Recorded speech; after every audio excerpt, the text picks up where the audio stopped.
for help.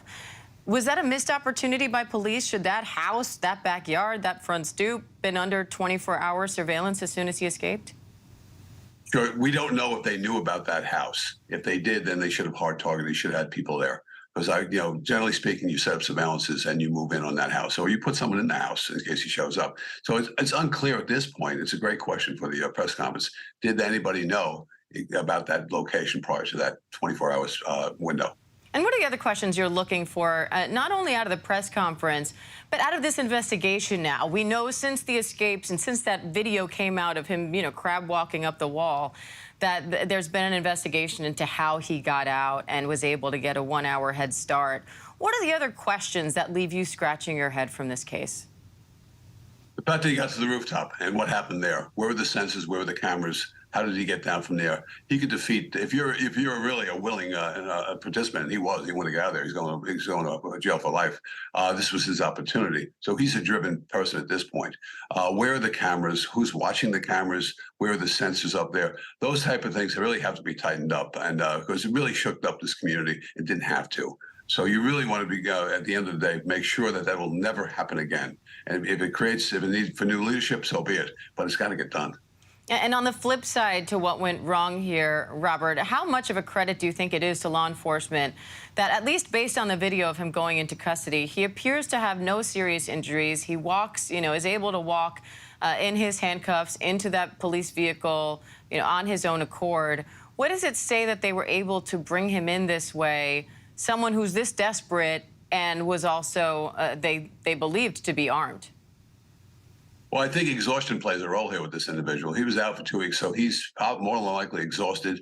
He's spent physically and probably emotionally as well. Some people pointing rifles at you are a clear indicator. That seems what happened here because of the fact that he obtained that rifle. So it's a gunpoint apprehension at this point. And so, generally speaking, if you see a bunch of people with rifles on you, you're going to give it up, no matter how desperate you are. And I think that may happen. We'll find out in a few minutes at the press conference exactly how that happened. But generally speaking, if that thing where you all of a sudden now the dynamic has changed, where he's armed and you have an articulable reason to go at him in an armed fashion, I think that changed this dynamic as far as apprehension. Morgan, on the left-hand side of the screen, we're watching live that vehicle transporting Danilo Cavalcante. What do we know about what happens to him now? Well, I'd imagine I think the first focus is probably getting him to a secure location. I think from here, you're going to have a swath of investigations, right? Not only into just everything that happened in terms of his escape, but then also on the prison side, we know that the governor said that yesterday he was going to be looking into how he managed to escape from the prison. He's going to be looking at everyone involved. I mean, we already know that one person, had been fired from the Chester County prison. It was that watchtower guard, who managed to, in which was on watch at the time Danilo Cavalcante was able to slip away. So look, we understand this is just the beginning of what will be a long investigation in terms of, figuring out how this happened, who was responsible, and that sort of thing, Diane. Brad, what aspects of this, Robert, what aspects of this do you think law enforcement will be looking at in retrospect in terms of lessons to be learned? Well, I think technology at the prison has to be updated. There's no reason for this in this day and age. You need all kinds of sensors. We have tremendous equipment. Go invest in it so these things don't happen, and train your people well. And that's the whole thing with these things. It's training and it's investment in technology so these things don't happen. We don't have the heist that we used to have all these years ago. We don't have any of those things because we've infused technology into these things. That has to be looked at as well. How can we make this lockdown even more? Additionally, he's a high-profile inmate. He's murdered a woman, stabbed him numerous times. So there has to be a higher degree of supervision on these individuals. They have the most to lose. And Robert, in terms of next steps, what happens here? 2 weeks on the run, you finally apprehend an armed and dangerous suspect. He was already in prison for murder. So now what? The after-action critique is the big thing. What went wrong? What went right? And how can we do better going forward? So there has to be a deep dive into that. And so this individual is now put away. And you see that we really got off easy on this. He could have hurt somebody. And we don't even know exactly his whereabouts because he didn't have a phone on. Usually tracking devices that law enforcement uses. So this is something else now. It's not over. They're going to redouble their efforts and see if where he disturbed something, where he took something. That shirt means something. Where did he get it? Any other clothing he has and things like that. Where else did he eat? Was his resources available to him? Did anybody else see him now? Did you see him on television? Exactly what he looks like now. And it looks like they may be close to arriving at the police barracks where he was expected to be transported. Bob, what goes into the decision now of where to hold him next? When someone escapes from a prison, where do you put them after that to ensure it doesn't happen again? Oh, sure. That's an easy one. He'll go into max lockdown 23 hours a day. And that's what's going to happen to this individual. So they'll keep a close eyes on him. They may at some point, when he is where he's directed to go afterwards, to put him in special incarceration. So that's what I'm saying right now. He's an escaped prisoner, successfully escaped for 2 weeks. So that's a problem. And they'll put him in something like that. He's a very agile individual. He's a gifted physically guy, even though he's not a big man. He'll be able to crab walk up that building. It's no small issue for anybody. So that's, you have to factor into that as well. And we're now seeing them bringing Danilo Cavalcante out of that vehicle after he was taken into custody. 2 weeks on the run. It looks like they might have one of those reflective blankets on him to keep him warm, but they've just pulled him out of the police vehicle and are now escorting him into the police barracks. Again, we are waiting a press conference with the details on his arrest at any moment. That's the podium that you're seeing right now, so we're going to bring you that as soon as we get it. But Brad, you said from here he's going to go, I'm sorry, I keep doing that, Robert. You say from here he's going to go into a maximum security prison. Paint the picture for us of what that looks like, how you ensure that this man who not only escaped from prison but managed to evade police over and over again over the course of 2 weeks, and how they go about ensuring that he can't get out again.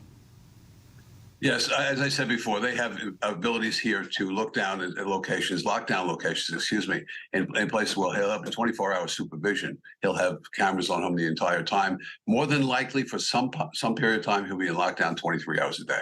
And so you know where he is at all times, and that's the issue here. He'll be moved from one small box to a little larger box, back to that one small box again, because this can't happen again. And also understand that he can defeat normal prison yards. He'll be able to get out of it and move along that way. So he planned this out. This is not something that you see an opportunity arises and you bolt out of police custody. This is something quite different. He escapes from a facility, a secure facility. So that is the big issue here. How do we make these facilities even more secure and put him under max observation and lockdown? And Robert, we're now hearing from a source familiar with the investigation that Danilo Cavalcante was apprehended by a Border Patrol tactical unit. What does that tell you about the all-hands-on-deck approach to this search for him? Yeah, so I'm not surprised to hear that. They're excellent. And when they bring him in, bring him in to certain locations, it's all in on this, all hands on deck, if you will. They'll bring in their special resources, the most highly trained people, those tactical people that train all the time, very similar to something like special forces that you see. And they'll train for this. They'll understand the search patterns. They'll understand how difficult it is, and also apprehending someone who doesn't want to come to jail. And knowing that putting that in their head that this male has a rifle of any kind changes everything. So I think he was drawn down on and he surrendered after this. But we'll see what they say, because I'm really interested in this point, exactly how they made the apprehension. You bring in your best, and you bring in your A teams, if you will, and that seems what happened here. And we are awaiting this press conference from Pennsylvania State Police and other officials. On the left-hand side of the screen, you see that press conference. They're starting to assemble. On the right-hand side, Danilo Cavalcante, the escaped murderer who's been on the run for nearly 2 weeks now in police custody. Morgan Norwood is there in Kennett Square. Morgan, as we await this press conference, just bring us up to speed on the timeline and how we got here. Yeah, so 14 days at this point. Danilo Cavalcante, up until this point, had been on the run, escaped from a Pennsylvania prison, Chester County facility to be exact. He had scaled up that wall doing sort of like a crab walk, basically. He was able to get over razor wire and, was able to evade police for, again, a number of days, almost 2 weeks now. But really where things kind of, took a turning point was over the weekend when, police said that they had him within that 4 square mile perimeter. They learned that he was able to breach that, ended up 25 miles north in Phoenixville. There was a sighting there. And then, yesterday, police also announced that he was able to, walk into someone's garage and take a firearm. There was a homeowner who shot at him and then, of course, reported what he saw, what happened to police. But it was that sighting that really served as the pivotal moment for police. They were able to get a number, of things that would help them ultimately in this investigation in terms of evidence. I mean, left behind the sweatshirt, there were footprints. Those footprints, gave them a trail to the shoes, and then the shoes ultimately gave the dogs a scent. And then from there, they were able to get sort of a confined perimeter that we hadn't seen in a number of days, since the whole situation over the weekend where he was able to breach that perimeter. So that was really the defining moment. And as police began to close in and get more of an established perimeter, now this announcement that they have caught Danilo Cavalcante. And so, of course, we're waiting for this press conference to start pretty shortly, but we do know that it was Border Patrol who, according to a source, was able to make that capture. So, of course, we are expected to learn more in just a few moments as that press conference begins here pretty shortly. Diane. And we're seeing that poster now right next to the podium at the press conference where we are waiting details on Danilo Cavalcante's capture. But again, that poster showing the moment, officers flanking him on either side. We know many more behind him as they're bringing him into custody. And again, we're going to bring you that press conference live as it happens. But Robert, where do things go from here now that he is back in custody? What goes into building a case in terms of these new charges he'll be facing now from this escape? And do you really even have to do that? You do, because there are additional charges here for escape from a facility. So those are max felonies as well. So he's sitting on looking forward to there. Now you have to detail your case, build your case, speak to people, understand the stolen van, get his fingerprints from the stolen van that he took, get his fingerprints from the rifle that he took, how he broke into it. All those things go in. Any clothing he may have that he stole, those all go into the escape charges as well. So he's looking at multiple charges on this endeavor. It's not just going away that we got him and that's it. He'll be charged in probably in federal court, from what I understand, at some point exactly. So he's looking for even more time. Additionally, you have the Brazil issue as well that has to come up and see where we are with that. I'd like to know more about that. And Robert, you mentioned the stolen van. Are you surprised that he didn't get farther? I was always afraid of this time. Everybody's been following this case. I was always afraid that he would dress up as a woman and get away because he was slightly built, and all he had to do was really get to a transportation hub, whether it be a railroad line or a truck stop, and make his way out of there. That was my big fear with this fellow when you find out he was 5 foot, 120 pounds. So he easily could have done that. He didn't. And we were fortunate he didn't, because that would have been a bigger problem. That van maybe ran out of gas. I don't know. He saw an opportunity to leave there, dump the van. You have a timeline when you do steal a van or a truck that you only have for 20, 30 minutes at the most before it makes its way to the police and becomes an alert on it. So that's what happened there. All those things will be brought into the charges, and it'll be a detailed indictment as well. So we'll find out more from that detailed indictment that'll come in the coming weeks, exactly what he did. And you referenced the Brazil case. That is an accusation. Danilo Cavalcante was accused of killing his friend in Brazil, of shooting him 5 times. But it looks like he was still able to leave the country despite those accusations against him. So how does a case like that get resolved, Robert? Could we see Brazil wanting to bring him back there? I certainly do. This will be handled by the FBI. And it'll see where it goes from there if they have to produce him down at that court, which they might. So again, that's something in the future we have to worry about later.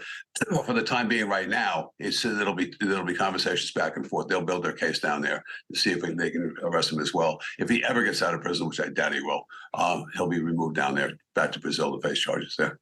Robert, what are you listening for from this press conference that we're expected to happen at any moment? We know officials are going to reveal some details of this arrest and how they finally got Danilo Cavalcante into custody. What questions are on your mind? What do you want to hear? I want to see what mistakes he made that led to his capture. What happened that led to his capture? We talked about earlier about the footprints. We talked about the canine. You know what? We can talk about all kinds of technology. There's nothing better than a canine in this situation with incredible scent abilities. So those play a role here. I'm curious to see if that played a role. I'm curious to see what mistakes he made, exactly what he did that triggered this thing. Because after a while, you run out of resources. I don't care who you are, and it's one of those things. What exactly happened that we got him, and did we have this consequence where everybody came in at once to one point to find him? Again, it's a long. They may not have all the answers right now, but just preliminarily, exactly what happened. How did they make the apprehension? That's what I'm looking for right now. And Robert, they had also said the heat was an issue because of the temperature tools that they use to sometimes detect a human body in the middle of a forest, for example. They don't work if the temperature is hotter than the human body, and so the police were having a hard time with that. Could the cooler temperatures have helped here? Yes, the infrared technology identifies heat walking through a forested area, and it's usually done by either a drone or a helicopter. So those things matter. It didn't play a role, from what I can understand. This is another question for the press conference. Did that help at all? And because of the change in weather, because it's elevated from New York, Chester County, a little higher up, and it probably got colder and cooler quicker. So did that play a role? So all these things happened. Did infrared technology help at any point? It doesn't sound like right now. Perhaps in the final moments it did. But right now we're trying to find out exactly where he made that mistake and where he ran to initially. How far was he away from that garage? That's what I'm looking to hear right and now. Robert, sorry, I didn't mean to interrupt. As you prepare for a press conference like this, how do you balance the desire to keep the public informed with maybe giving away too much information on mistakes he made and giving information to someone else to use that to their advantage? This is an ABC News special report. Good morning, everyone. I'm Lindsay Davis. We are interrupting your regularly scheduled programming because we do have breaking news out of Pennsylvania. Take a look there. This is the moment after a 2-week manhunt, escaped prisoner, convicted killer Danelo Cavalcante was captured. Let's take a listen into the press conference announcing details of that capture in Kennett Square, Pennsylvania. I want to say, first and foremost, thank God there were no injuries to law enforcement or to the public. We obviously became deeply concerned after the suspect was able to steal a weapon. He was apprehended this morning with no shots fired. I want to say thank you to the dedicated law enforcement professionals from every level who each and every day go out of their homes, leave their families, leave their loved ones to keep us safe. The public, over the last 13 days, has had a chance to see what excellence in law enforcement means, what true, dedicated professionalism is all about. I couldn't be more proud to be standing up here today with these professionals from every level. And while they did extraordinary work, we had a tremendous assist from the public here in Chester County. I want to say thank you to the public for their vigilance. Thank you for the constructive tips that they shared. Thank you for remaining on guard.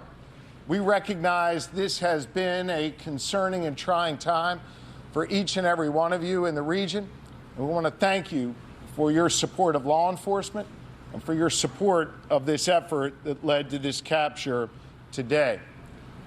I hope the good people of Pennsylvania, and indeed the folks all across this nation, got a chance to see how government is supposed to work, how law enforcement is supposed to work, where we all come together, where we focus on the mission. And while the women and men up here behind me may wear different uniforms and different badges, we were here with common purpose, and that was to apprehend this suspect and keep people safe. Leading this effort has been the Pennsylvania State Police. And I know I'm going to get booed by some of the folks behind me for saying this. I believe they are the finest law enforcement agency in the United States of America. And I could not be more proud to be the governor of this Commonwealth and to have the chance to serve in public service alongside these great leaders in the Pennsylvania State Police. Leading the effort for us is Colonel Christopher Paris. who did yeoman's work overseeing this operation together with Lieutenant Colonel Bivens. All Pennsylvanians, gentlemen, are indebted to you for your bravery, for your courage, and for your tremendous leadership. Please, Colonel Christopher Paris. Thank you, Governor. I would like to make a few brief comments. I'd like to dedicate those comments to the victims of Cavalcante and their families. At the end of the day, all of the people behind me here work for justice and for the victims. A close second to the people of Chester County.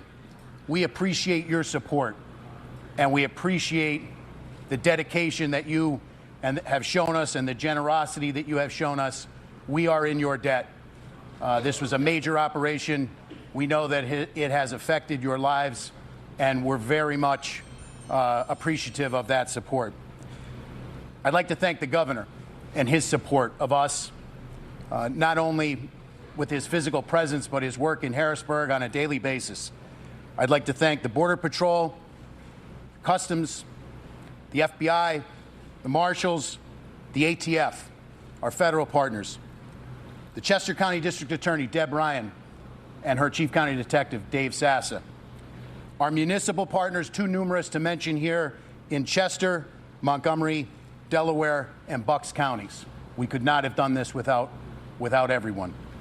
I would like to thank, from the bottom of our hearts, the members of the Pomar Lynn Fire Company. I know the media has been in and out of here. The hospitality that they have shown us, the logistics that you need to bring to bear in an operation like this, we would have been hard-pressed to do that without them being good hosts to us. Lastly, but certainly not least in any way, shape, or form, to the women and men of the Pennsylvania State Police, thank you. Thank you for your hard work and your diligence. This is my third manhunt with Lieutenant Colonel George Bivens. It's not lost on me that it was 9 years to the day yesterday for the Blooming Grove ambush. And in all of those operational cycles, there is no person who enjoys more of my trust and confidence. He was tasked with standing this operation up. My confidence in him is marrow deep. He is the consummate professional, and I would now like to turn it over to Lieutenant Colonel Bivens to give you the operational rundown of the capture of Cavalcante. Lieutenant Colonel Bivens.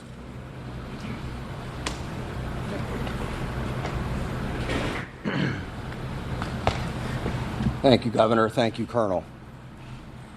It is a true pleasure to stand here this morning and talk to all of you about bringing this manhunt to a successful conclusion, and without getting anyone else hurt, most importantly. None of this would be possible without the support of this team, represented by members of various agencies standing with us up here, by others standing throughout this fire hall, and by still more who are out there in the field. So let me give you a few details about how this unfolded. As you know, we have been working most recently in a perimeter established in northern Chester County. Last night, shortly after midnight, a series of events started to unfold. First, we had a burglar alarm at a residence near Prizer Road within the perimeter. Our people investigated that, did not find Cavalcante there or anyone else, but it started to bring some of our people into that area. We had been searching an area not far from there already with some tactical teams that night. There was an aircraft overhead utilizing FLIR technology, and close to 1 a.m. picked up a heat signal that they began to track. It was west of PA 100 and north of Prizer Road. Tactical teams began to converge on that location where the heat source was moving. Unfortunately, we had a weather system that also came in, and we had lightning that was flashing all around, and it caused the aircraft to have to depart the area. Tactical teams made a decision to secure that area, that smaller area, as best they could, and hold it through the storm and until we could bring additional resources in and bring aircraft back overhead to ensure that we did not have an issue with an escape. That resumed early this morning, and shortly after 8 a.m., tactical teams converged on the area where the heat source was. They were able to move in very quietly. They had the element of surprise. Cavalcante did not realize he was surrounded until that had occurred. That did not stop him from trying to escape. He began to crawl through thick underbrush, taking his rifle with him as he went. One of the Customs and Border Control teams, BORTAC, had a dog with them. They released the dog. Some of our PSP CERT members were also there, had him surrounded. The dog subdued him, and team members from both of those teams immediately moved in. He continued to resist, but was forcibly taken into custody. No one was injured as a result of that. Excuse me. He did sustain a minor bite wound. We had medical personnel at the scene, and they took a look at that. Cavalcante was, as I said, taken into custody. He was transported to our Avondale station for further processing and interview, and he will ultimately be transferred to a state correctional institute where he will be housed and begin to serve his life sentence. In just a few minutes, I'll open this up to some questions, but before I do that, I want to turn this over to one of our very close partners, District Attorney Deb Ryan. I know she would like to say a few words, and again, then we'll be happy to take your questions following that. Deb. Thank you, Lieutenant Colonel Bivens. Today is a great day here in Chester County. Our nightmare is finally over, and the good guys won. We owe a debt of gratitude to all of the first responders for their tireless and dedicated efforts in bringing this fugitive to justice. They worked around the clock, and we are deeply grateful to all of them. Our community can finally regain its normalcy and breathe a collective sigh of relief. This would not have happened without the collaboration and efforts on behalf of a multitude of agencies. I need to thank the Governor, Colonel Paris, Lieutenant Colonel Bivens for his unflappable and dedicated leadership, the U.S. Marshals, the Chester County Detectives, the FBI, U.S. Customs and Border Patrol, the Department of Emergency Services, the Sheriff's Department, and every single person who went out into the field in the most horrendous conditions. We had weather problems, we had terrain problems, and a ton of obstacles that prevented our capture from occurring as expediently as we wanted. We have the best people in the business, and we never lost faith that this capture would occur. We knew that it was just a matter of time. The scope of this manhunt was extremely impressive. The brave men and women who went out there every single day are our heroes. And I am proud to be a part of this collective team of people who worked around the clock to bring this man to justice during this monumental challenge. They utilized every piece of advanced technology, dogs, drones, helicopters, every asset available was put out for this capture. I can't express our gratitude deep enough to all of them and to the community for their support. We received dozens and dozens of donations, well wishes, and kind support from everyone in the community, and we thank this firehouse for housing us. We know we disrupted their lives for a while. One of the first calls we made upon learning about this capture was to the Brandow family, who, as you can imagine, have been living in a complete nightmare. They are so grateful to the men and women who helped with this capture. They can now finally sleep again. I can't thank law enforcement enough for their efforts. Thank you.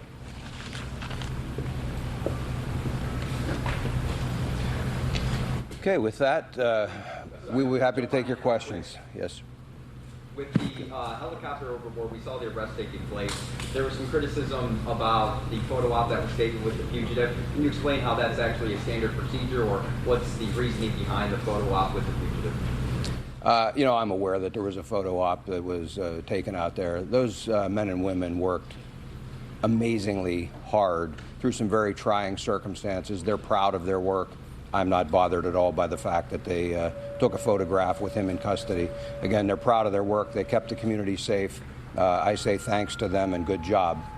Sir, did he say anything in the moment that he was captured, and you released the name of the canine officer who bit him during his capture? We will probably not be releasing the name. And in terms of anything that he said, we need to use an interpreter, and he has been taken back to the station, and at that point, we will attempt to interview him at the Avondale station. Did he say anything upon capture? Anything at all? I'm not aware of it. If he did, I don't have that information. Your officers were authorized to use lethal force if he didn't actively surrender. Was the goal to always take him in alive? That's always our first choice and preference. Again, that option is only to prevent the escape of a very dangerous individual. Had they not been able to contain him, that would have remained an option. Who specifically made the arrest? Which organization? It was a combination. It was a combined group of the Border Patrol and PSP. At 1 o'clock captured. When he went into the van, he was stripped and had his tattoos photographed. Is that normal procedure? Yes. When the thermal imaging happened at 1 o'clock, was he in the same location when you found him? Wait, I'm sorry. You'd ask first, man. Was he asleep when you found him? He was proned out. I've not been told that he was asleep. I'm told that he was proned out trying to hide and then began to crawl away. Was it the same location when you got the thermal imaging at 1 when you found him at 8? It was in that close proximity to that, yes. What was it, whether anyone was helping him? No one was assisting him at that point. Sir, what was the agency that was flying the helicopter that first spotted the heat? That was the DEA, and that was a fixed-wing aircraft. Were you worried as law enforcement that you had to down the plane and there could be another chance for escape? I mean, that's obviously the plane had to land, but what kind of risk did you have to calculate with? Well, as I've told you throughout this investigation, there are always things we have to contend with. Everything isn't scripted and doesn't go perfectly. And so it's just another challenge. Worried, I don't think, is the word that I would use. We simply had to adapt. And so we secured that inner perimeter while always keeping our outer perimeter secure, so that if he did manage to get out of that inner, we would box him in yet again. How tough an adversary was he? He led some very high-profile, difficult manhunts. How tough an adversary was he compared to some of the others? I don't know that he was particularly skilled. He was desperate, and I've said that all along. You have an individual whose choice is go back to prison and spend the rest of your life in a place you don't want to be, or continue to try and evade capture. He chose the evade capture. He was in good shape, obviously able to climb, as you saw, to get out of prison. But ultimately, as I said all along, we had an amazing team assembled here, capabilities that are just very formidable. And I was confident all along that he would eventually be captured. And ultimately, this team, and I credit all of them for bringing together their collective experience, the resources, and being able to apply that and capture him. It's never easy to find someone who doesn't want to be found in a very large area. Previously, you said you were reserving comment on if anybody was helping him throughout the search. I know you said no one helped him this morning. Can you say now that he's in custody whether he received help these last 13 days? There were people who were intent and intended to assist him. We had been successful, to the best of my knowledge, we had been successful in preventing that assistance from reaching him. Does that include his sister? Yes. There had been some frustration, some criticism from the public as this was stretching on. Now that it's over, do you consider this anything other than a success? No, it was absolutely a success. And I got to tell you, I think by and large the public stayed amazingly supportive. I had some third grade students stop by yesterday and drop off letters and notes of support for all of these responders. We put them out for them to see at briefing time and things. That's the kind of support we saw from this community. There will always be criticism. There will always be people who think they can do this job better, and they're entitled to that opinion. What I would tell you is, again, I put my faith in this group of experts, this group of seasoned law enforcement professionals, the dedicated men and women, not only of the Pennsylvania State Police, but of all of the other partner agencies who went out there every day. I'll put my money on them any day of the week, and I believe the community supported them and continues to. Will we be charged with escape, and when will those charges be filed? We'll be discussing with the district attorney what, if any, charges will be filed. But for right now, again, there is a commitment, and he is going to begin serving his life sentence at a state correctional institution. What is his sister now? She is in the deportation proceedings. That will proceed as had been initiated. Do you know where Cavalcante got the Eagles? I'm sorry? Do you know where Cavalcante got the Eagles hoodie from? I do not. Other than the rifle, what did he have with him? Did he have anything else? Just the clothing and things that he was wearing. Did he attempt to shoot? Did he attempt to try to engage? He did not have an opportunity to, no, How sir. many officers were on the ground as you converged?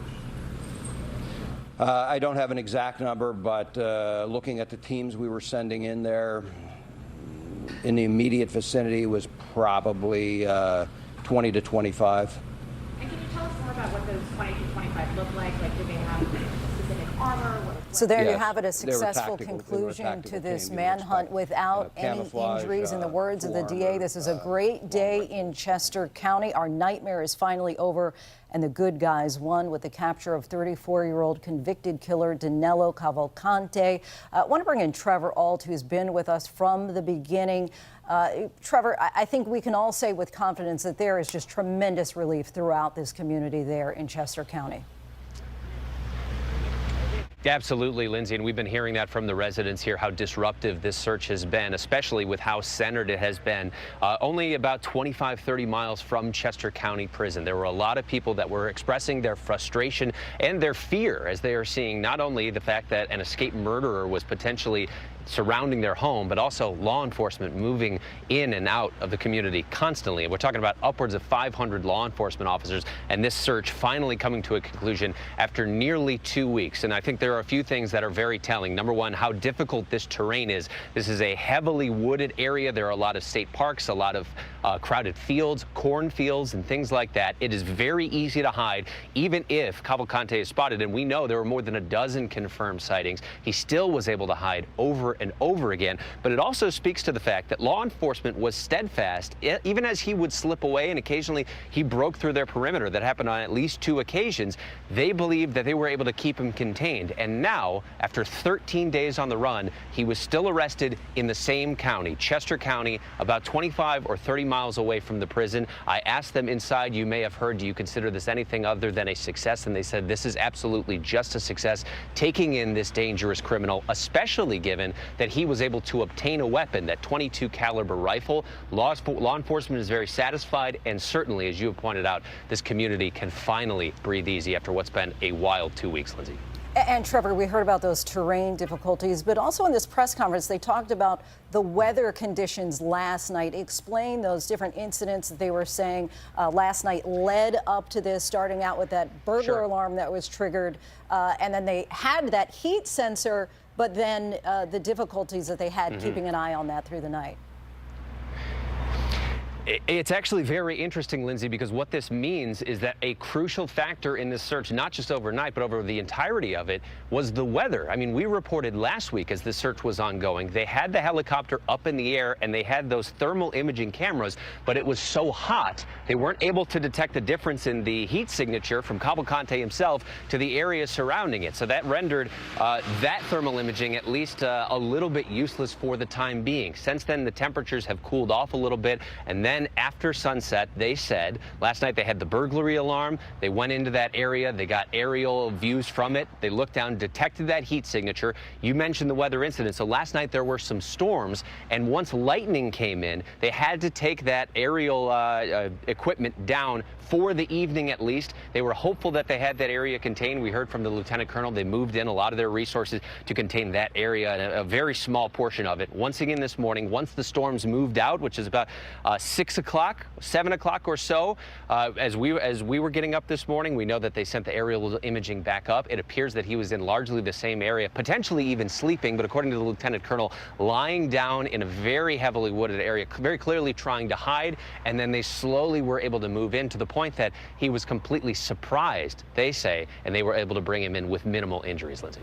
They say other than a dog bite, the only injury. Trevor, our thanks to you throughout this whole manhunt, and we're going to now return you to your regularly programming scheduled.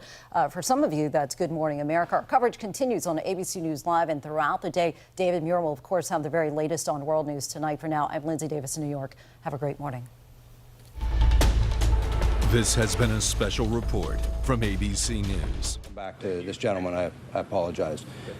In any event, canines play a very important role, not only for tracking, but also for, just like in a circumstance like this, safely capturing someone. Far better that we're able to release a patrol dog like this and have them subdue the individual than have to use lethal force. And so, again, our preference is always to use other means. Canines play a very important role. For those of us who aren't familiar with the area, can you tell us a little bit more about where he was? And it appears he was in front of a commercial building. Was he hiding within that building, or he was? He was in the wooded area, again, west of PA 100 there. I'm sorry, west of? PA 100.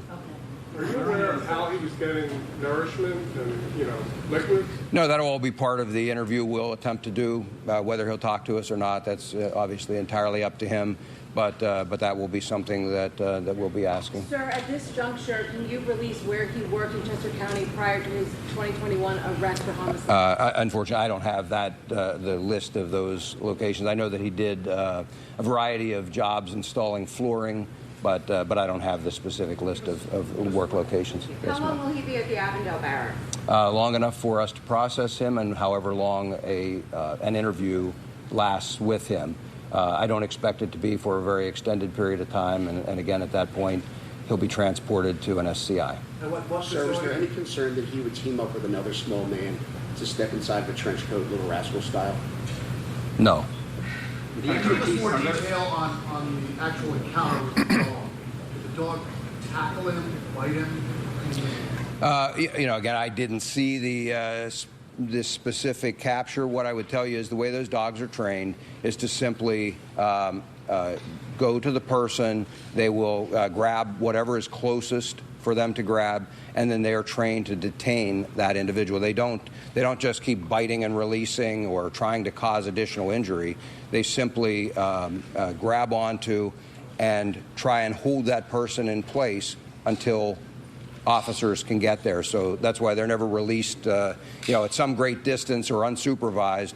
There are officers close by who can then move in. The handler can immediately pull the dog back off of they give them a command, pull the dog back off, and then officers take over from there. He did. You mentioned I don't have the name right Question, now. was there any body cam footage or doggy cam footage in the situation of him getting the rest of anything happening? Not that I'm aware of, And sir. then secondly, Border Patrol, are they here? Yes. Can we talk about the expertise of Border Patrol being here to make that arrest? Do you want to? What your experience played and how that made if you could step up? Sure. Now, Border Patrol is trained in tracking and pursuing. From the time an agent comes on duty, assigned to the southwest border, they get lots of experience tracking and trailing people. And then with our technology and other resources, that just aids in the searches like this one. Different terrain than normally what you're working on, correct? So Border Patrol is assigned to both the northern border and the southwest border. So we got training and experience in all types of terrain. Just tell us specifically what you did here. What did you do here to capture this man? We assisted the federal, state, and local partners with our resources, whether performing observation at night, searches during the day, searches during night, and then obviously we had our tactical teams here. Question for Governor Shapiro. Governor, yesterday you described just now 24 hours ago right here that you were calm and that your commanders over this operation were also cops. In hindsight, how did you balance the obvious pressures from outside that were forever saying, find him yesterday? Look, we had a job to do, and that was to capture Cavalcante. And I had the absolute best team working on this. I'm proud to be associated with the Pennsylvania State Police and all the law enforcement leaders who were behind me, federal, state, and local. We knew we had the best. And we knew, as Colonel Bivens said multiple times, he was desperate, and it was just a matter of time. I couldn't be more proud of them. And I want to come back to two questions over here that are related to Mr. Holden's question. One was about the assets that we deployed beyond the people. I hope that the public takes great pride in the technology, in the canines, and in all of the assets that were brought to bear here. We ask a lot of the public through their tax dollars to support the police, to support law enforcement at every level. And they got a front row seat here in Chester County and across Pennsylvania to see the extraordinary work not only these individuals do, but the great technology we're able to bring to bear to ultimately capture dangerous suspects like this. The public should take great pride in that. And then to the gentleman's question there in the suit, folks, whoever had their Eagles hoodie stolen, if you could let us know, I'll do my best to get you one of those new Kelly Green ones, okay? Governor, can I just ask you, 2 escapes, 2 different individuals from the same prison in the same year. What do you say to people who live in this area to see what is happening at the Chester County Prison, and what are you guys going to do moving forward to try and prevent this kind of thing from ever happening again?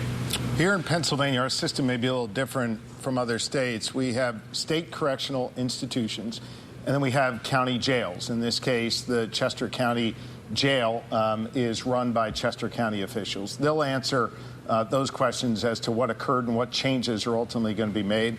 Certainly, the State Department of Corrections will be here to assist in any reviews or in any other work that they need done to make sure that that facility is secured. They obviously have a lot of work to do there, and I'm confident under the leadership of Chairwoman Moskowitz and District Attorney Ryan and other leaders in the county, they'll get that done. Governor,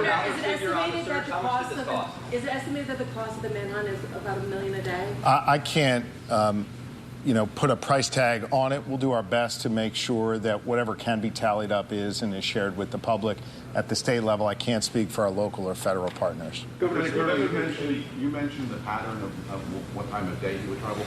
Were there any other patterns that you picked up on that were key in tracking him, containing him, and then ultimately catching him? There were a number of things that that we picked up on, and he didn't follow the same pattern every single time. Seemed to like to travel via creek beds. He liked other paths of less resistance, wood lines, power lines, gas lines, that type of thing. And that's actually fairly normal. Nobody wants to have to force their way through very heavy underbrush and things. And again, I mentioned the time of day, but all of that combined with some outstanding work and technology is really what brought this to a successful conclusion. How many people in Chester County are grateful for your efforts? I know you mentioned on Friday you were asked about containment and capture. Ultimately, that tactic was successful. Anyone that you would like to thank at this time? I know Landhope donated breakfast yesterday. Wawa has been big help with lunch. Any small businesses you'd like to thank? And then again, the people of Chester County. I will tell you that we have been compiling a list, and I don't want to stand here right now because I will absolutely miss many. Some of those that you mentioned have been outstanding supporters of us, and I thank them. We will publish a list of all who helped us out, because we are very, very appreciative. That level of support is really one of the things that allows our people to focus on the task at hand and to, try and be successful even quicker than we might otherwise have to be. When I gave you all a tour of the facility in here, I talked a lot about logistics and the support that's required to field a team of 3, 4, 5 or more hundred law enforcement officers out there. It takes a lot to put it out there. And so the help of all of those folks, the help of the average person who stopped by and dropped off a case of water was very much appreciated, not only for the case of water, but also just for the kind thoughts of and words of support that they always included when they dropped that off. And ultimately, you contained and captured, so that tactic was the way to go. Yes, as I said, we always take a multifaceted approach, and so depending on the circumstances, there's always a contingency, and we're always prepared to move in whatever direction we need to. Were officers wearing body cameras and will that footage be released? I'm sorry? Were officers wearing any body cameras and will that footage? I don't believe any officers on the tactical teams had them on. The type of aircraft involved here with the heat seeking equipment, is that a DEA aircraft? Was it fixed wing, drone, helicopter? Also, did the arrest happen in South Covington Township? It was a DEA fixed-wing aircraft. I believe that's South Covington. I would have to look at a map. We were operating in several townships there, but again, it was north of Prizer and west of PA 100. Sir, where were you when this all happened? And do you have a personal feeling of satisfaction for 14 days of very long, hard work? How does this feel for you this morning? I was here in the command post when the capture occurred, and yes, I'm very happy that this occurred and that no one was injured. You know, it brought a new level of danger for all of our people out here in the field when we knew that he obtained a firearm. And so for me, the biggest sense of relief is that no one in the community was harmed and no law enforcement officer was harmed either. So that's the win. Sir, was he mobile the whole time, or did he set up a base camp? No, I believe he was more mobile the entire time. Sir, what prison is he being transported to? We're not releasing that, but it is going to be a state correctional facility, and once he is secure there, I believe they will release where he is being housed. Lieutenant Colonel Bivens, you said that multiple people attempted to help him. Did he have any means of communication to reach out to those people and coordinate with them as to where he was? He did not at the time that we captured him. Yes, ma'am. You said that fatal force was authorized unless he surrendered, and he thought he did not surrender. Did he try to use his gun anyway this morning? I know he had it on. But also, what about the decision not to use fatal force, given that he, I understand, did not surrender? Well, as I addressed a few minutes ago, yes, he had the firearm with him. Yes, he was a threat. He did not have an opportunity. I believe he was taken by surprise, and I believe the canine played a large role in him not being able to utilize that firearm. What I would tell you is, again, that it is our last choice, our last preference to use lethal force. And so while there were other options, the team did the responsible thing, did what they're trained and what we expect, and they used other options. And again, lethal force is always the last option. He's going in for questioning. What kinds of information you're going to be trying to get from him? Like what kinds of questions will he ask? We have the criminal investigators that have been involved in this, everything from the escape up through the time that he has been on the run. I'm sure all of that will be included in their list of questions. Whether he'll choose to talk, I have no idea, and that will be his choice. Can you assure and guarantee the public that this man will not escape again, because clearly he has the ability to do that? Can you say that now? I can assure you he will not escape while he is in our custody. He will be turned over to a state correctional institution. I have every confidence that they will be able to safely and securely house him as well. Lieutenant Colonel, was he in the perimeter of the perimeter that you had outlined yesterday? He was. He was. Yes, sir. How close to the edge of the perimeter was he? Where in the perimeter? It was within the perimeter, and he would have been within a few hundred yards of the eastern edge of the perimeter. Colonel, in terms of the public being involved, there was videos surfacing vigilantes in Chester County trying to get involved in this case. Moving forward, if something like this happens again, what would you tell the public in regards to getting involved in a case like this? I would ask them the same thing that I asked this time, and that is, please don't come out and try to become involved like that. You potentially take away resources that would otherwise be spent on the search trying to deal with those individuals, and we don't want one of them to get hurt unintentionally. How far was the capture from where the burglary happened last night? Within a quarter mile. Colonel, once processed, It wasn't a burglary. It was an alarm, by the way. But once processed, any idea in ballpark time until transfer? it depends on whether he is cooperative and is interviewed. That could take minutes to hours, but I don't have the answer yet. Whether he's, I'm not aware of that. Sir, do we know if his sister and mother entered the country via Puerto Rico as well? I don't believe his mother is here. And I don't have that information immediately available here about where they entered. As I said, his sister, though, is in the process of being deported now. We have time for 2 more questions. Lieutenant Colonel, after everything that you've been through, seen with Cavalcante, once that interpreter is there, do you plan on having a conversation with him, asking him anything about all this? No. The investigators are quite competent. They'll gather the information that we believe is important if they're able to, and I'm confident that that everything we need will be gathered in that way. There's no reason for me to have a personal discussion with him. What's your message to anybody else who tried to escape? Well, I think it's a very bad idea, obviously, and we will be here should something like this occur again. We'll put the team back together, and we'll be right back out after them. Okay? Thank you all. Thank you, everybody. Thank you.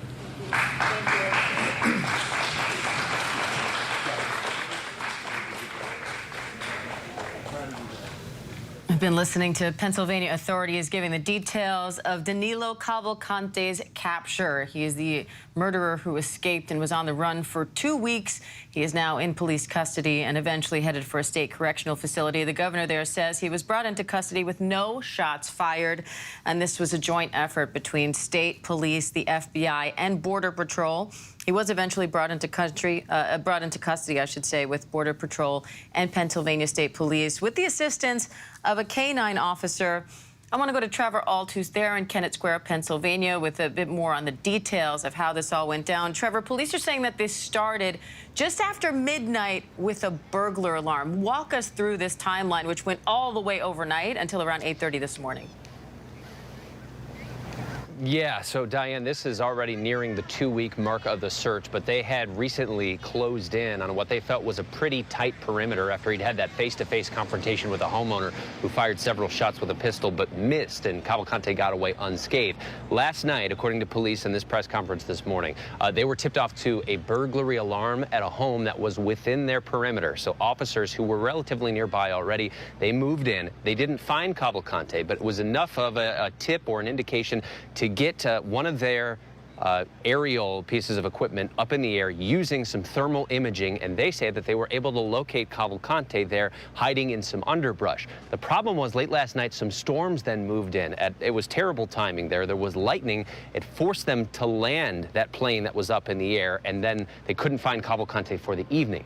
This morning around 6 or 7, as those storms finally moved out, they went back up in the air, turned on that thermal imaging. They were able to locate Cavalcante, so then they very slowly, without him noticing, they say, move in and close in and finally use that canine officer to catch him off guard. That's what they say had happened. He still tried to resist. The officers were authorized to use if he didn't actively surrender. They say he didn't, but that dog largely brought him down. The rest of the officers then swarmed in, and he was forcibly taken into custody. And finally now, after 13 days, this community can breathe easy knowing this convicted killer is back in custody, Diane.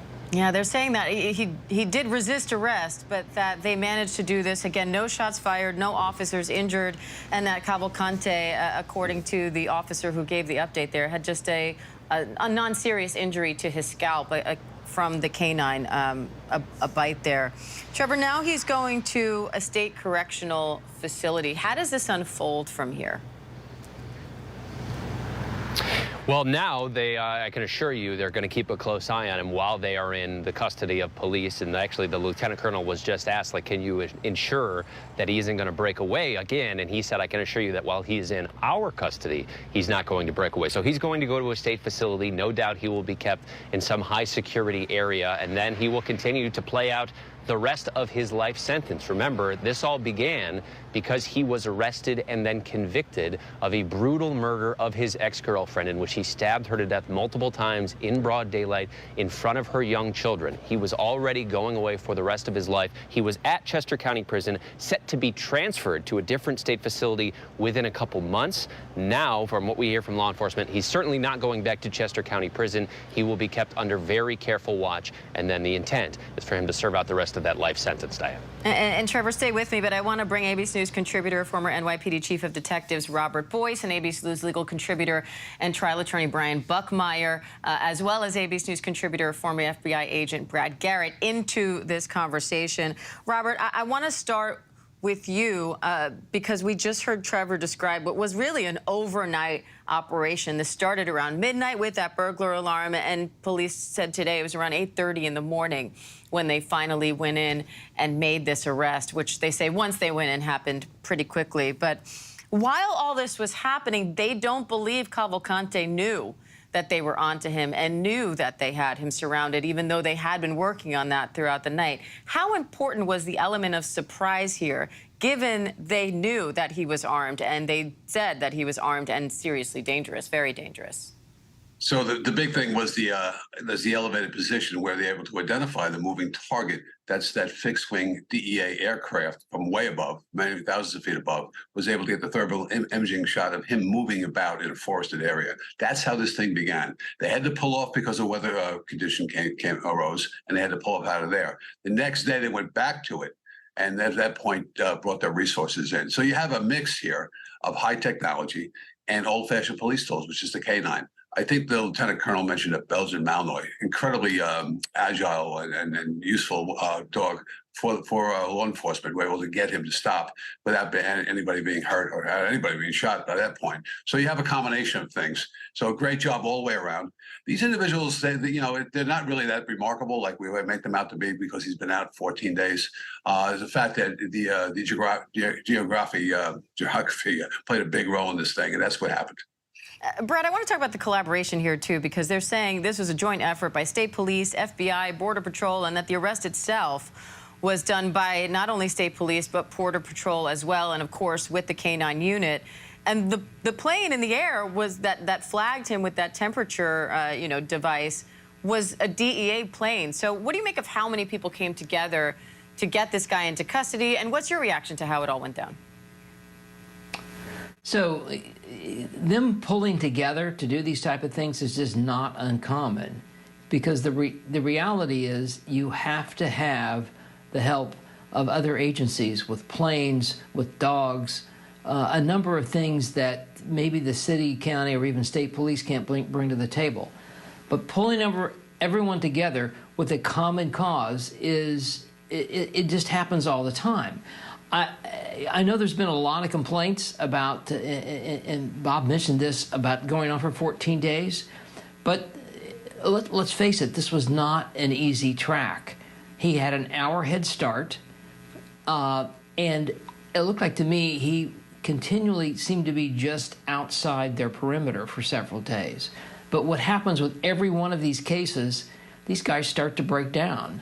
Lack of food, overheated, don't have a place to sleep. I mean, they become desperate, and you can see his behavior aligning with that. Going into a garage with the guy in there that's armed, stealing his rifle.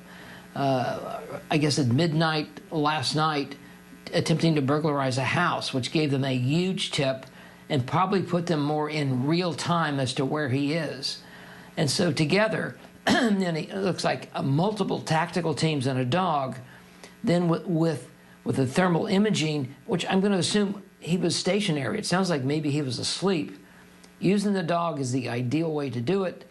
Subdued him, and then they could come in and actually cuff him without anybody getting hurt. Because he was on the run again. He had grabbed the rifle and apparently was trying to crawl away. So working together, it sounds like it went together very, very good, like it does all the time. Based on what they're describing, they're saying that he was prone, so lying on his stomach in the brush, trying to hide with the gun once he realized that, police were closing in on him, and that he was resisting. Are you surprised they were able to pull this off with no injuries to any officers, no shots fired, and as far as they're reporting so far, just an injury to his scalp from the canine bite? No, only because with the element of surprise from a distance. So in other words, you have some advantages here, obviously. You have the thermal imaging. Now, it isn't going to tell you it's Cavalcante. It's going to tell you probably it's a human being based on the size of the thermal imaging. But based on all the other intelligence they have, I think they felt comfortable. And maybe they had line of sight also, possibly, through using scopes or whatever it might be.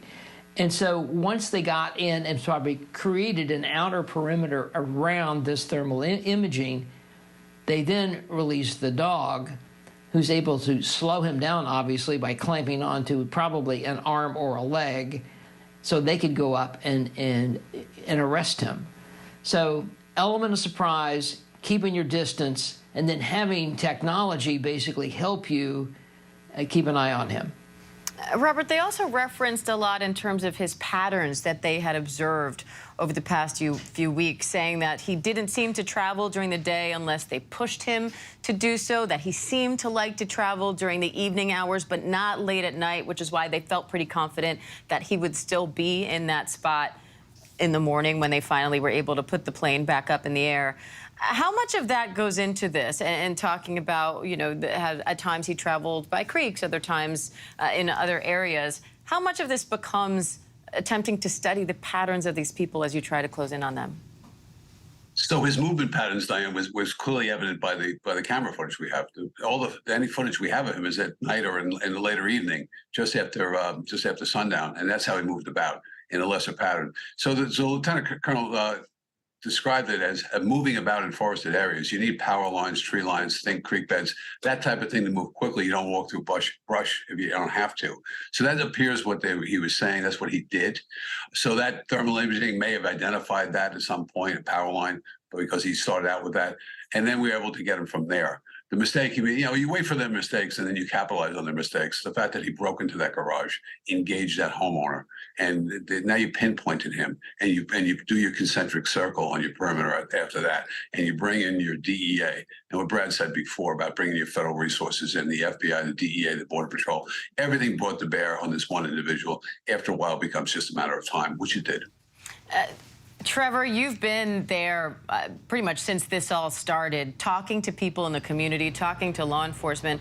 What's the reaction now that this guy's finally captured? Because we're looking right now a video of him going through the woods. He's got a backpack, other supplies with him. But this wasn't the kind of thing where he was just in the woods the whole time. We saw a video of him captured on a Ring doorbell camera. He was on someone's front stoop.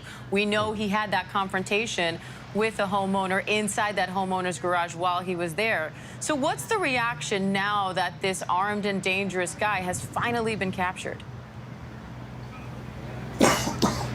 I mean, it's nothing other than unbridled relief, Diane. I can tell you here at the headquarters for the search, which is a fire department, what we've seen so far this morning is people outside on the sidewalk doing, giving rounds of applause for state troopers as they drive by. Trucks and vehicles that are driving by are honking their horns. They are all taking a deep sigh of relief because, as you can imagine, they've been completely on edge. You have a convicted killer escape potentially in your backyard. We've spoken with people who know that they've had interactions that he had face-to-face interactions with their neighbors. They have law enforcement in their homes, in the fields surrounding them. They've got blockades and streets that have been closed off. This has been highly disruptive for the past 2 weeks in a very relatively small contained area because this had never left Chester County, Diane. We're still only about 25 or 30 miles away from the prison that he escaped from, even though he was on the run for 13 days, even though he stole a vehicle. This was all contained here in Chester County from start to finish.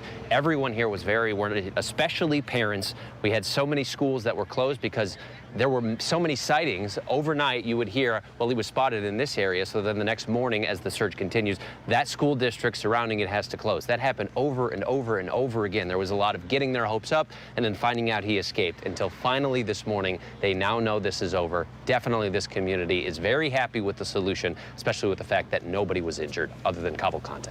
Yeah, it's a part we sometimes forget about. Not only the danger posed here, but the disruption created by all of this every single day. Trevor, you've been there for a while now, so you've gotten a bit of the lay of the land. What's your take on where he was captured compared to the perimeter, where the prison is, and where this search started? Well, from what we hear, where he was actually captured was only a few hundred yards away from the edge of this new perimeter that they had just established over the past 36 hours or so. So basically what we saw was there were essentially 3 phases to this search, Diane. He escaped from prison, and then there were the original sightings where he was to the south and to the southwest of Chester County Prison there. They established that perimeter. It was largely centered on a botanical site called Longwood Gardens. And over the course of several days, there were many sightings, and he was basically basically going back and forth a couple miles. So it was almost as if he was trying to find a way to poke a hole in their perimeter, and then he eventually did. He managed to slip past that perimeter of several hundred officers, stole a vehicle, and then drove up to the north about 25 miles or so. That was when he was captured on the Ring doorbell camera. He stopped to visit with or try to speak with some of his colleagues from years prior. He wasn't able to get with them face to face, then drove over to the west. So now we're talking about 25 miles north of the original search perimeter. At that point, officials had to say they didn't know exactly where he was, so they couldn't kind of box him in. They just had a general region where they continued to search. It was less of a containment and more of doing sweeps of where they thought he might be and responding to different tips, because they still believed that he was desperate and they still believed that he was in the area. Then, after he had that face-to-face confrontation, the homeowner there in the open garage, the homeowner fires multiple shots but misses him. That was when they were confident enough that he was going to be in a specific spot. They once again established a perimeter. It was much smaller, it felt like, than the previous one. And then, slowly but surely, they basically move it in two waves. They have one that's just establishing the perimeter. We don't want him to get outside of it. And then they had sweep teams that would respond to these tips, go to specific areas, and move very closely together. A lot of this region is incredibly dense woods, so they have to be within a few yards of each other, taking their time. And then ultimately, Diane, they say it is the heat signature that was able to help them solve this. They had said, and we'd reported last week, that it was so warm that their heat signature detection wasn't working. Now that the temperature finally cooled off, you see what difference that makes. They're able to find him last night. They bring their aircraft down because of the storm, but he's still in the same area, and then they finally close in this morning. This was a constantly evolving search, but throughout, law enforcement was steadfast that they believed he was here in Chester County, and it turns out they were right. Yeah, sounds like geography and weather posed a lot of challenges throughout this search, but maybe cooperated just when they needed it most. Brian, I want to talk about the legal aspect of what happens now, because the DA was there at the press conference. She said, our nightmare is over, the good guys have won. But then we heard law enforcement say, what, if any, charges, at one point saying they don't expect more charges to come in this case. How does that work? So if the DA does want to press charges, you're thinking of charges like escape, burglary, possession of a firearm for a convicted felon. If you put them all together, they could be dozens of years in prison. But the logistics of how that operates might be something they don't want to go down that rabbit hole. Because if he is charged with a crime, then he would go to a jail, not a prison, probably less security while he's awaiting those charges being heard. If he's ultimately convicted, and he probably will be, he'd probably take a plea because he is facing a life sentence. So what's 10 years on top of life in prison, then he would go to another prison. But I think law enforcement here wants him to go straight to prison, somewhere where it has greater security than he's faced. Now, Chester County Prison, that's a medium security prison. We know he's not going to go back there. I would expect him to go to any one of the 4 max or the 1 supermax prisons in the state. Probably something with less, I don't know, trees and foliage and such around in the surrounding areas, and not close to a large city like Philadelphia.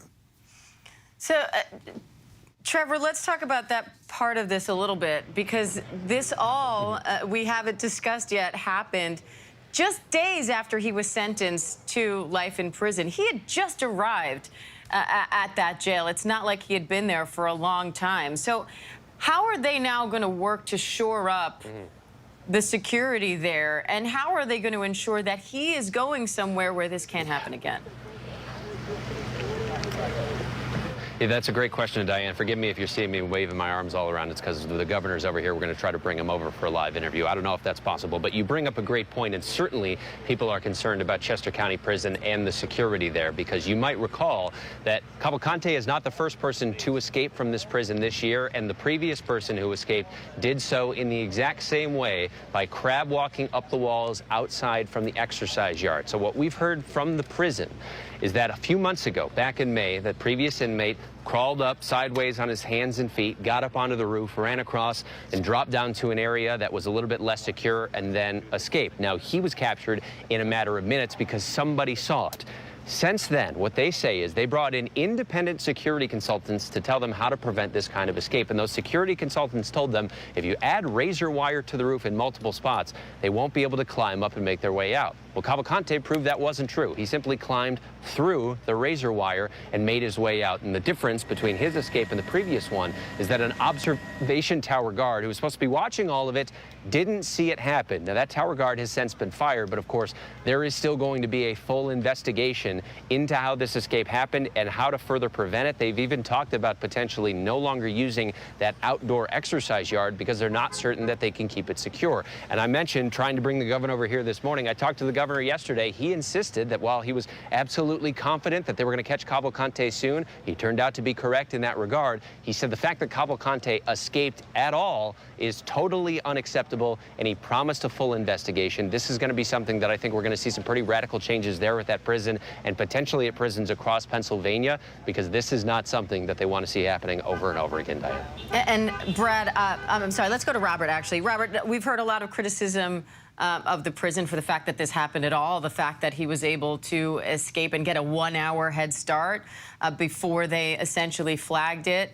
But for the law enforcement response itself, we've also heard criticism over the course of the past 2 weeks of the perimeter closing in and them saying that we have him. We don't think that he can get beyond the perimeter. And then the next update was he got beyond the perimeter. You know, we saw this perimeter expand and contract and various different reports from police. But when asked in that press conference if there are any lessons learned here, if this was anything other than a success, we heard the law enforcement officials say essentially no, that this was absolutely a success. He didn't seem to want to admit any lessons they could learn from this. What's your reaction to that? Well, I think the Lieutenant Colonel is correct. He said you can always learn something. He did say he learned things from this incident, so I understand that too. The force multiplier here was he got those keys to that van and drove 20+ miles out of the area, creating a new perimeter. So that really hampered a lot of what they had to do. They had to pick up and go to this new area and go on from there. So I think if it's one thing, you can't factor in everything. You can't factor in people leaving their keys in cars. You can't factor in people leaving a rifle in a garage, even though that in turn turned out to be very positive in arresting him.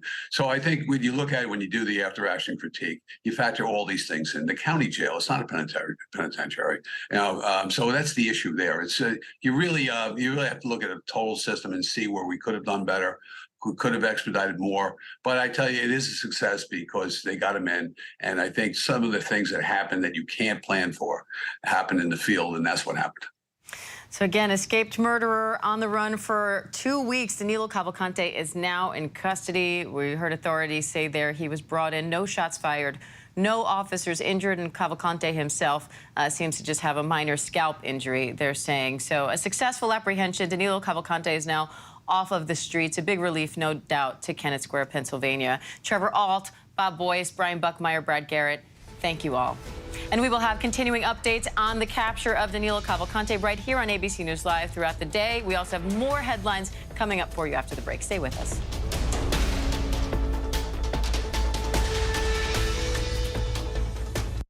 This is ABC News.